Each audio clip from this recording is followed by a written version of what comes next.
રાજકોટથી છેલ્લા કેટલાય સમયથી રોગચાળાના ભરડામાં સપડાયું છે રાજકોટ।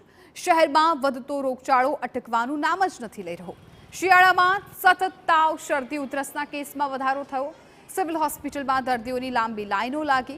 તેવામાં બીજી તરફ સિવિલ હોસ્પિટલની બેદરકારી પણ સામે આવી, જેમાં હોસ્પિટલની દવાબારીઓમાં લાલિયાવાડી જોવા મળી। સિનિયર સિટીઝન અને વિકલાંગની દવાબારીમાં દવા આપવા માટે કોઈ વ્યક્તિ જ હાજર ન હોવાથી દર્દીઓને હાલાકીનો સામનો કરવો પડ્યો। તકલીફ એ છે કે અહીંયા બહુ જ ગર્દી થાય છે। જ્યાં દવા લેવા જાય ને ત્યાં 3 કલાકે વારો આવે છે। પછી ક્યાંક લોહીનો રિપોર્ટ કરવા જાવ, લોહીનો રિપોર્ટ લઈને પાછા આવીને તો ડૉક્ટર ન હોય, પછી પાછા બીજે દિવસે આવી, પછી પાછા લાઈનમાં લે તો કે ફલાણો કરો, સમજો ઢીકડો કરવા, એટલે 5-6 દિવસથી એમણે અમારા વીએ જતા હોય છે। મને પગને સ્નાયુની તકલીફ છે, ચિકનગુનિયા થયા પછી। અહીંયા બહુ લાઈન છે, અત્યારે કોઈ છે નહીં હાજરમાં। જો તમે જોયું ને, 10 મિનિટ આમ તો કલાક થઈ ગઈ અમારે દવામાં, હજી વારો નથી આવ્યો। 15-20 મિનિટથી આપ ચાલી દિવ્યાંગની લાઈનમાં ઊભો છું, ત્યાં કોઈ છે જ નહીં। સ્ટાફના માણસો પણ આવે છે, ત્યાં પેલા પોલીસ સ્ટાફના અને બીજા વિકલાંગો બુજુર્ગો છે ને, તો 15 મિનિટ ત્યાં કોઈ છે જ નહીં। તો હું ઊભો રહી શકતો નથી, આવડી મોટી લાઈન છે, તો હું દવા લીધા વગરનો જતો રહું છું। તકલીફ ઘણી બધી પડે છે। દવા નથી લીધી, એમને જતો રહું છું। માંગ એવી છે કે ત્યાં માણસને હાજર રહેવું જોઈએ એમ, અને જલ્દી જે માણસ આજ બુજુર્ગ છે, વિકલાંગ જે અમારા જેવા દિવ્યાંગ છે, એ લોકોને તરત આપી દેવી જોઈએ દવા એમ। એક તરફ દર્દીઓની લાંબી કતાર લાગી છે, બીજી તરફ જુઓ આ દવાબારીના દ્રશ્યો, જેમાં દવા આપવા માટે કોઈ વ્યક્તિ જ હાજર નથી। દર્દીઓનું કહેવું છે કે કલાક સુધી દવાબારીમાં દવા આપવા માટે કોઈ વ્યક્તિ જ હાજર નથી રહેતું, જેને કારણે દર્દીઓ પરેશાન થઈ રહ્યા છે।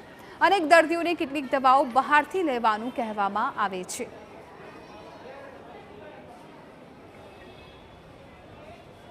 તો ગત સપ્તાહ કરતાં પણ રોગચાળાના કેસો વધ્યા। ચાલુ સપ્તાહમાં શરદી, ઉધરસ, તાવ અને વાયરલ ઇન્ફેક્શનના 1650 કેસ નોંધાયા।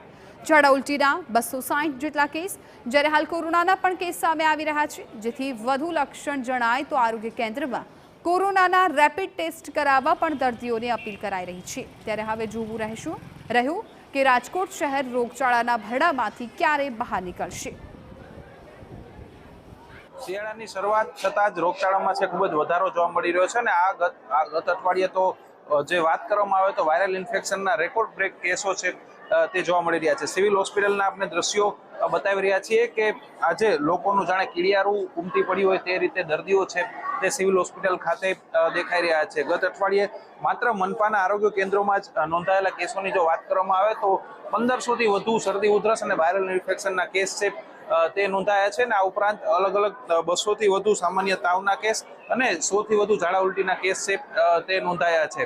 આ માત્ર મનપાના આરોગ્ય કેન્દ્રના જ આંકડા છે, જ્યારે સિવિલ હોસ્પિટલ અને ખાનગી હોસ્પિટલો છે, દવાખાનાઓ છે, તેના આંકડા ઉમેરવામાં આવે તો હજારો કેસ છે તે રાજકોટમાંથી બહાર આવી શકે તેમ છે। અને આરોગ્ય વિભાગ દાવો કરી રહ્યું છે કે પોરાનાશક અને ફોગિંગની કામગીરી છે તે કરવામાં આવી રહી છે। સિવિલ હોસ્પિટલની વાત કરવામાં આવે તો રાજકોટ શહેર ઉપરાંત અન્ય આજુબાજુના જિલ્લાઓ છે, ત્યાંથી પણ આજુબાજુના જે ગ્રામ્ય વિસ્તારો છે ત્યાંથી પણ લોકો જે છે તે અહીંયા દવા લેવા માટે અહીંયા આવતા હોય છે, ને તેના લઈને રાજકોટ હોસ્પિટલમાં મોટી સંખ્યામાં દર્દીઓ છે તે અત્યારે ઉમટી પડ્યા છે। સિવિલ હોસ્પિટલમાં લાઈનો દર્દીઓની લાગી છે, ને દવા બારી પણ એ જ પ્રકારના દ્રશ્યો છે તે જોવા